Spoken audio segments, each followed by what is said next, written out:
पिछले लेसन में हम लोगों ने एलिमेंट्री ट्रांसफॉर्मेशंस का बेसिक्स देखा था और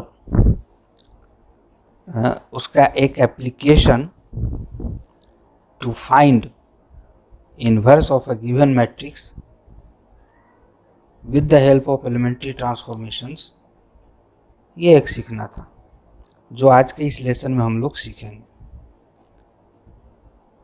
थोड़ा सा रिकॉल करेंगे। While solving a problem by using elementary transformation must follow the following tricks. Using elementary transformation, make the first diagonal element, that is A11 unity. मान लो ये कोई मैट्रिक्स हमें दिया है A, जिसका हमें इन्वर्स निकालना है। तो A11, A12, A13, A21, वैसे यहाँ एलिमेंट, यहाँ एलिमेंट, यहाँ एलिमेंट, यहाँ एलिमेंट ऐसे होंगे। तो सबसे पहले हमको इस एलिमेंट को 1 बनाना चाहिए। नेक्स्ट स्टेप में इसको 0 एंड इसको 0। फिर नेक्स्ट स्टेप में इसको 1 बनाना चाहिए और इसके नीचे जितने भी एलिमेंट्स हैं सबको 0। फिर नेक्स्ट स्टेप में इसको 1 और इसके नीचे यदि है तो 0, नहीं तो एंड हो गया। कहने का मतलब हमने ये स्थिति बनाना है 1 0 0, फिर 1 0 और फिर 1। अब यहाँ पर एक एलिमेंट बचा, यहाँ पर एक एलिमेंट बचा, यहाँ पे एक एलिमेंट बचा। अब एलिमेंट्री ट्रांसफॉर्मेशन यूज़ करके इसको 0 बनाएंगे, फिर इसको 0 और फिर इसको 0। इन तीनों में किसी को भी किसी ऑर्डर में लीजिए, कोई फ़र्क नहीं है, लेकिन this is the best way. और एज फार एज पॉसिबल रो ट्रांसफॉर्मेशन कीजिए तब तक जब तक कि स्पेशली न कहा जाए कॉलम ट्रांसफॉर्मेशन के लिए। और कॉलम ट्रांसफॉर्मेशन भी है तब भी हम यही करेंगे, कॉलम यूज़ करेंगे, कॉलम ट्रांसफॉर्मेशन। अब पहले इसको 1 बनाएंगे, उसके नीचे के एलिमेंट को 0 0, फिर नेक्स्ट डायगोनल एलिमेंट को 1 बनाएंगे, उसके नीचे 0 बनाएंगे। फिर नेक्स्ट स्टेप में नेक्स्ट डायगोनल एलिमेंट को 1 बनाएंगे, उसके नीचे आगे आपको 3 ऑर्डर तक ही पढ़ना है। तो ये 1 1 1 हो गया और ये 0 हो गया।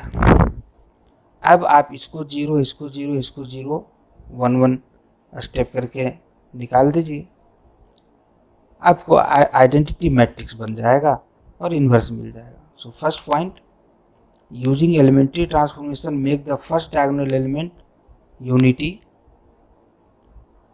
Now make each element 0 of this column which are below A11। A11 के नीचे जो जो एलिमेंट है सबको 0 बनाइए। Now make second diagonal element A22 unity, ये भी बतलाए, and elements below it 0 and follow same for other diagonal elements. तो हमको 3 ही ऑर्डर तक पढ़ना है, तो तीसरा एलिमेंट को 1 बना दीजिए, उसके नीचे तो कोई एलिमेंट है नहीं, 0 बनाने की जरूरत है नहीं।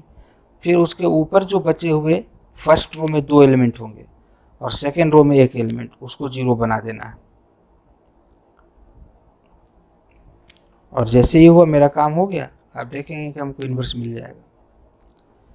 इफ ईच एलिमेंट, इसको याद रखिए, if each element of a row और कॉलम बिकम्स 0, आप एलिमेंट्री ट्रांसफॉर्मेशन अप्लाई कर रहे हैं और 1-2 स्टेप के बाद आपने देखा कि अरे each element of a row और each element of a column 0 हो गया, तो इसका मतलब उसका इन्वर्स एग्जिस्ट नहीं करेगा। The matrix is not invertible.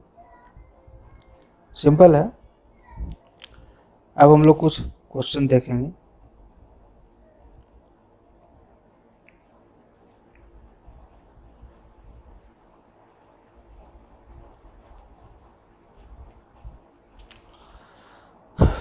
एक क्वेश्चन हम ये ले रहे हैं, इसको A मान लीजिए और देखिए यहाँ से प्रोसीडिंग हमने लिया A = I। पिछले लेसन हम बता चुके हैं ए इक्वल टू आई ए यदि आपने लिया, इसका मतलब है कि हमने डिटरमाइन किया है कि we will do elementary row transformation.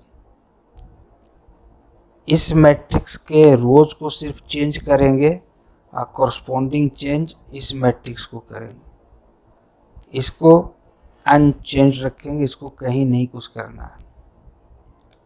हाँ, यदि आप ऐसे प्रोसीड करते हैं A equal to A into I, last पिछले लेसन में हमने सारा एक्सप्लेन किया, फिगर बना के दिखाया था। तो इस केस में इसके कॉलम्स को चेंज करेंगे और जो चेंजेस इसके कॉलम में किए यहाँ करेंगे सेकंड मैट्रिक्स में, ये अनचेंज रहेगा। तो ये प्रोसीडिंग है। शुरू में हम डिसाइड कर लेते हैं कि हमको क्या करना है। अब जैसे ही हमने ये लिखा, क्लियर हो गया कि हम एलिमेंट्री ट्रांसफॉर्मेशन करने जा रहे हैं। अब ए और आई लिख दीजिए, ए का वैल्यू रख दिया, आई का वैल्यू रख दिया। चूँकि इस ए में कोई चेंजेस नहीं होने जा रहा है, इसलिए इसको हम ए ही लिखेंगे। क्यों हम पूरा लिखें, बार बार लिखना पड़ेगा। अब जैसा कि अभी हमने ट्रिक में बताया कि पहला एलिमेंट इसका 1 बनाना है, यहाँ ऑलरेडी है, अच्छी बात है, नहीं रहता तो बनाते। सेकेंड स्टेप में इसके नीचे के एलिमेंट को 0, इसको 0 बनाना है। चलिए करते हैं। R2 is changed into R2 minus 2R1। R2 में R1 का 2 टाइम्स सब्ट्रैक्ट किए तो 2 माइनस 2 0 हो गया, एंड 3 माइनस 2, 3 माइनस 2 5 हो गया। सेम ऑपरेशन आपको यहाँ करना होगा। कई बार आप भूल जाते हैं, अभी गलती हो गया, एक भी स्टेप भूल गए, गलत हो गया। हम इस रो में इसका ट्वाइस सब्ट्रैक्ट किए, 0 माइनस 2 एंड 1 माइनस 0 टाइम्स 2 तो 1 ही रह गया। तो ये हमने पहला एलिमेंट 1 बनाया और उसके नीचे 0 बनाया। अब एक ही केस है, काम खत्म हो गया। अब नेक्स्ट डायगोनल एलिमेंट को 1 बनाइए। नेक्स्ट डायगोनल एलिमेंट ये है। ऊपर वाले को यहाँ नीचे आप ऑपरेट नहीं करेंगे, ये चालाकी करना है। ऊपर वाले को नीचे यदि आप ऑपरेट करेंगे, आप सोचे कि अच्छा इसका 4 टाइम्स यहाँ ऐड कर दो तो 1 हो जाएगा, तो ये गलती नहीं कीजिएगा, क्योंकि ऐसा कीजिएगा तो आपका ये 0 चेंज हो जाएगा। 0 चेंज होगा तो फायदा क्या। हमेशा नीचे वाले रो को ऊपर वाले रो में ऐड सब्ट्रैक्ट करेंगे, ऊपर वाले रो को नीचे वाले में ऐड सब्ट्रैक्ट 0 क्रिएट हो जाने पर नहीं करेंगे, राइट। और कुछ क्वेश्चन बनाइएगा तो आइडिया हो जाएगा, खुद आइडिया हो जाएगा। तो हम क्या करेंगे, हम इस रो को 5 से डिवाइड कर दिया, using R2 change into 1/5 times R2 को 1/5 से मल्टीप्लाई किया तो 0 इंटू 1/5 0 ही रह गया, और 5 इंटू 1/5 1 हो गया। सेम बात यहाँ भी करना होगा, -2 इंटू 1/5 ये कर दिए, 1 इंटू 1/5 ये कर दिए। अब देखो ऑल डायगोनल एलिमेंट 1 हो गए, लोअर ट्रायंगल 0 हो गया, अब अपर ट्रायंगल एक ही केस है, यहाँ पर इसको 0 बनाना है। तो नीचे वाले को ऊपर आप ऑपरेट कर सकते हैं 0 क्रिएट होने पर, 0 क्रिएट होने पर ऊपर वाले को नीचे ऑपरेट नहीं कर सकते। हम यहाँ इजीली सेकेंड रो को फर्स्ट रो में ऐड कर दें तो 1 + -1 0 हो जाएगा, और वही काम इधर भी कर देंगे। तो अप्लाई किया, ये प्रीवियस स्टेप है, हम इसको यहाँ ऐड कर रहे हैं। तो क्या लिखेंगे, using R1 is change into R1 + R2।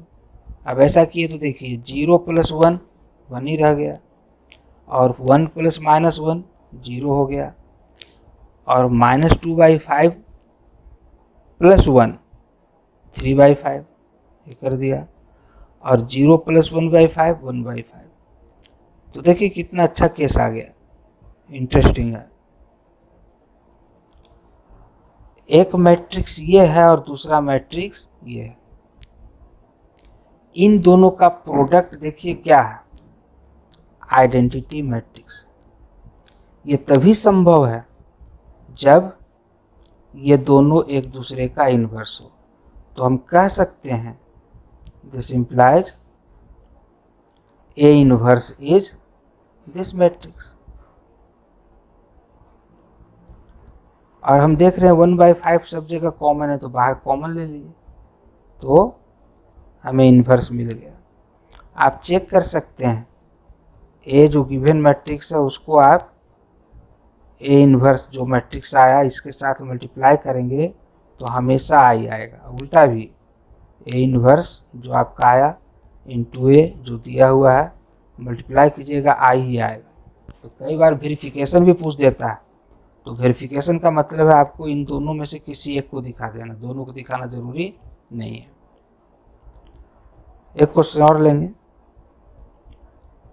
ये लिया ए मान लिया, ये प्रोसीडिंग बता रहा है कि हम रो ट्रांसफॉर्मेशन करेंगे, ए और आई को लिख दिया। अब इस एलिमेंट को 1 बनाना है। आप नीचे को ऐड सब्ट्रैक्ट करके देखिए 1 डायरेक्ट नहीं आ रहा है, तो हाँ ठीक है हम डिवाइड कर सकते हैं, लेकिन उससे बेटर एक चीज़ और हम देख रहे हैं कि फर्स्ट रो 6 एंड -3 है, तो हम -3 या 3 कॉमन ले सकते हैं। यदि हम -3 कॉमन ले लें तो यहाँ क्या बचेगा -2, और यहाँ क्या बचेगा 1, और यहाँ -2 1 प्रेजेंट है। तो ये हमें एक बहुत अच्छा क्लू मिल रहा है, इसलिए हमने ये अप्लाई किया। R1 को मल्टीप्लाई कर दिया -1/3 से। हम लोग पढ़े हैं सेकेंड एलिमेंट्री ट्रांसफॉर्मेशन, कि हम किसी भी रो या किसी भी कॉलम को किसी भी नॉन जीरो एलिमेंट से मल्टीप्लाई कर सकते हैं। रो या कॉलम को मल्टीप्लाई करने का मतलब है उनके एलिमेंट्स को। तो हमने ये प्रॉपर्टी अप्लाई किया एलिमेंट्री रो ट्रांसफॉर्मेशन। तो क्या मिला देखिए, फर्स्ट रो और सेकेंड रो सेम हो गया। अब यदि आप फर्स्ट रो को सेकेंड में या सेकेंड रो को फर्स्ट रो में सब्ट्रैक्ट कर लें तो सेम रो में 0 0 मिल जाएगा। मान लीजिए आपने अप्लाई किया, करने की जरूरत नहीं है कि R1 is change into R1 minus R2, तो -2 -2 0, 1 -1 0, तो each element of a row becomes 0। और हमने नोट लिखा है कि यदि किसी रो या किसी कॉलम में ईच एलिमेंट 0 हो जाए तो इसका मतलब है कि inverse of that matrix will not exist. तो इट इज इक्विवेलेंट। यदि आप देख रहे हैं कि 2 रोज और 2 columns of a det of a matrix of the given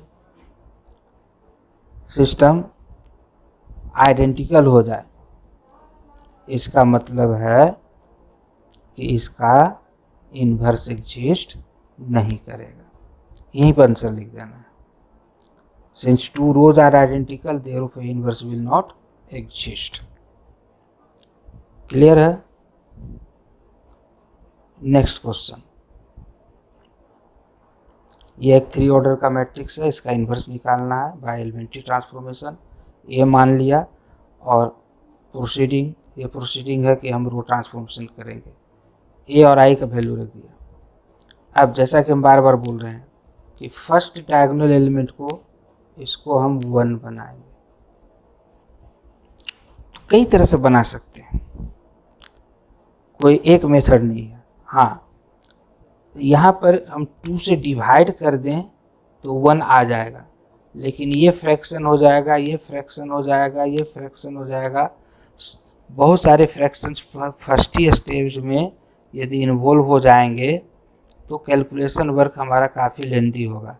so as far as possible fraction हम बनाएंगे, लास्ट स्टेज में एकदम मजबूरी में बनाएंगे, शुरू में नहीं बनाना चाहिए। तो एक तरीका है कि हम इस रो में इस रो को सब्ट्रैक्ट करें तो 2 - 3 -1 देगा, अब बाद में माइनस से मल्टीप्लाई कर दें तो 1 हो जाएगा। और ऐसे भी कर सकते हैं, देखो R1 और R3 को इंटरचेंज कर दिया, इन दोनों रोज को इंटरचेंज कर दिया। क्यों? अभी देखेंगे। सब्ट्रैक्ट कर देंगे, 1 आ जाएगा। तो यदि आप लेफ्ट साइड में इन दोनों रोज को इंटरचेंज कर रहे हैं तो राइट साइड में भी आपको इन दोनों रोज को साथ ही साथ इंटरचेंज करना है। देखिए ये 3 - 2 2 थर्ड रो, यहाँ फर्स्ट रो में हमने ले लिया,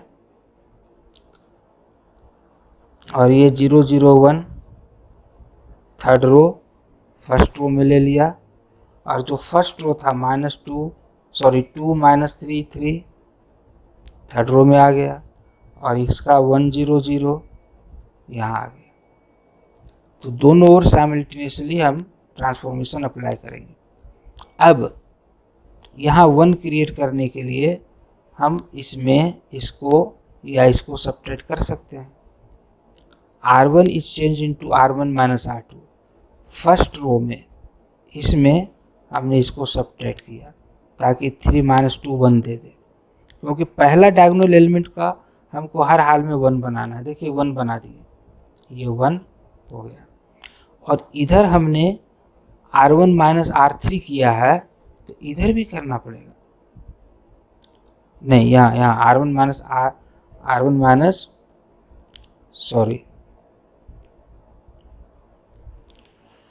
इधर हमने R1 - R2 किया है, तो इसमें भी करना पड़ेगा। 0 0 - 0 0 रह गया, 0 - 1 -1 1 - 0 1। तो ये ध्यान रखेंगे। अब पहला एलिमेंट 1 हो गया, अब इसके नीचे इसको 0 करना, इसको 0 करना है, बहुत ईजी है। सेकेंड रो में फर्स्ट रो को यदि माइनस करें तो 0, थर्ड रो में फर्स्ट रो को माइनस करें 0, कर दिया create. R2 is change into R2 is changed into twice of R1। देखिए इसको 0 करना, तो इस रो में इसका ट्वाइस सब्ट्रैक्ट किए, और इस रो में भी इसका ट्वाइस सब्ट्रैक्ट किए, ही लिखे हैं। R2 is changed into R2 - 2 R1, R3 is also changed into R3 - 2 R1। तो यहाँ तो 0 हुआ ही, साथ ही साथ ये सब चेंज होंगे, ये सब चेंज होंगे, ये सब चेंज होंगे। आप करके देख लीजिए। हमने R2 में 2 R1 सब्ट्रैक्ट किया, 2 - 8 +8 हो गया, 2 + 8 देखो 10 हो गया। तो ये simple addition, subtraction, multiplication, division है जी। आप सावधानी से ही कैलकुलेशन करेंगे, क्योंकि एक भी डिजिट गलत हो गया तो आपका आंसर करेक्ट नहीं आएगा।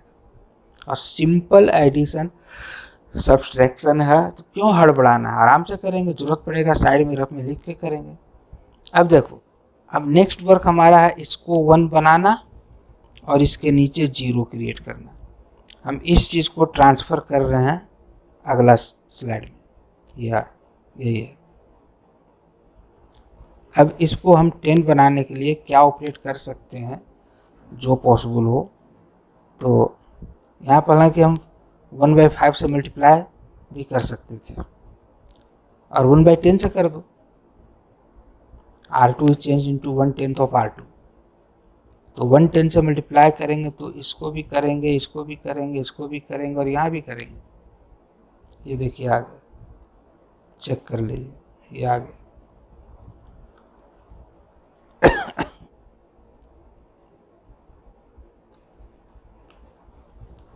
Zero by 10 0, 10/10 1, 5/10 5/10। इसको हाफ नहीं लिखेंगे, क्योंकि आप यदि कैलकुलेशन करने लगिएगा, कैंसिल करने लगिएगा, तो सब जगह डिनोमिनेटर वेरी कर जाएगा, तो कैलकुलेशन में आपको ज़्यादा लेंथी पड़ेगा और गलती भी होगा, इसलिए डिनोमिनेटर में एक जगह जो आ रहा है सब जगह वही आएगा मैक्सिमम, तो उसको कैंसिल आउट नहीं करेंगे।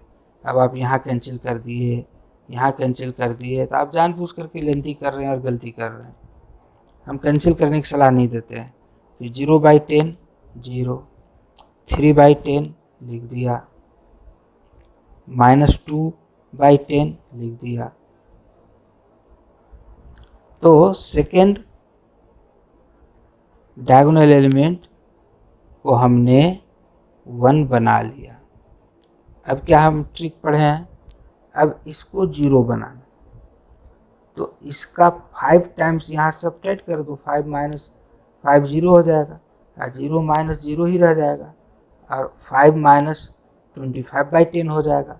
और सेम यहाँ भी करना होगा, ध्यान रहे, तो कीजिए।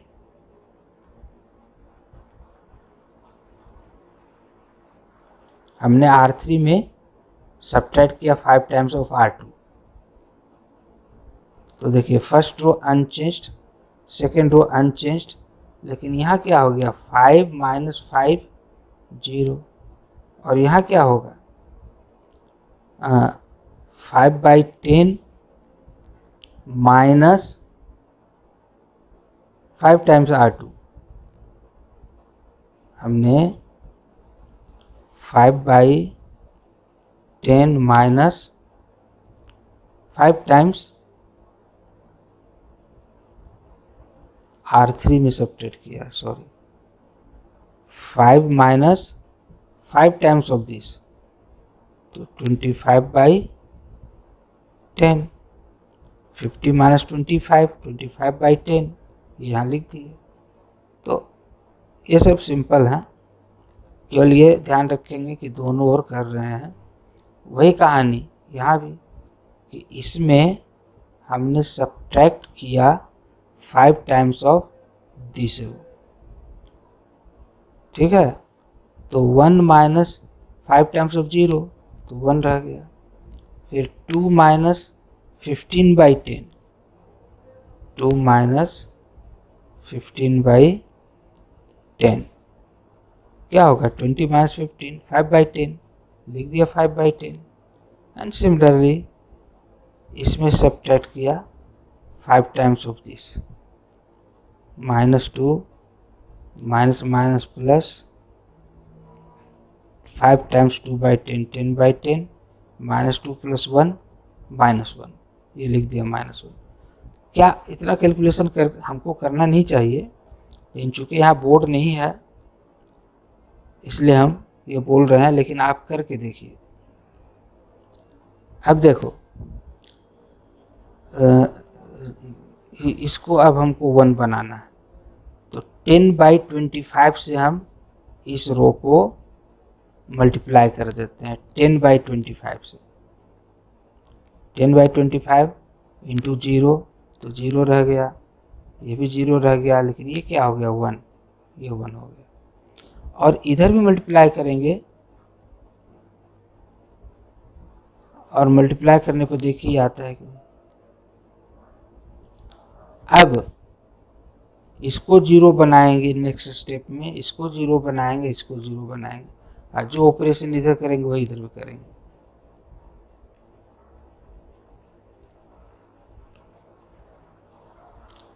R1 is changed into R1 plus R3। R1 में R3 को ऐड किया, ये सोचकर ये +1 -1 0 दे देगा, और 0 + -4 वही रहेगा, 0 + 1 वही रहेगा। एंड R2 को चेंज कर रहे हैं, यहाँ 0 करना है, तो इसका 5/10 टाइम्स सब्ट्रैक्ट कर लिए। अब ये करके आप कीजिए, लिखिए, ये आएगा, दोनों करना है। अब इसको 0 बनाना है, तो इसका 4 टाइम्स यहाँ ऐड कर दो, तो यहाँ भी इसका 4 टाइम्स यहाँ ऐड करना होगा। खूब सावधानी बरतेंगे, रफ में साइड में लिख के करेंगे, ये प्रीवियस स्टेप है। अब हमने लगा दिया R1 is changed into R1 plus 4R2। R1 में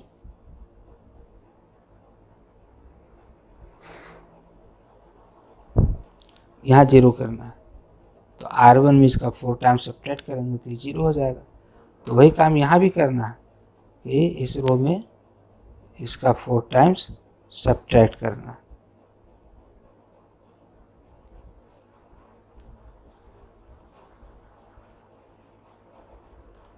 और जैसे ये किए, ये आइडेंटिटी मैट्रिक्स हो गया और राइट साइड में ये मैट्रिक्स बचा।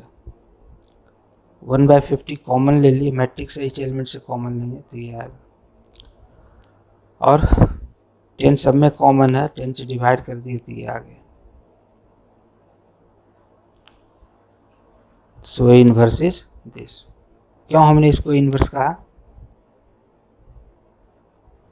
इसको इनवर्स क्यों कहा? तब देखिए आइडेंटिटी मैट्रिक्स आ गया, तो दिस मैट्रिक्स इनटू ए आई, तो ए का इनवर्स ये हुआ, लिख दिया। अब चूंकि हम देख रहे हैं कि 1/50 सब जगह कॉमन है, 1/50 कॉमन लिए तो ये आया, और फिर 10 कॉमन ले लिए तो ये आया, एंड दिस इज आंसर।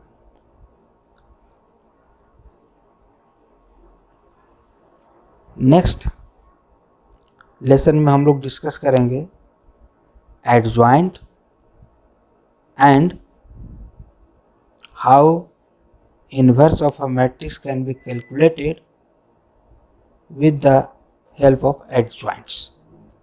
आज के लिए इतना ही। Thank you.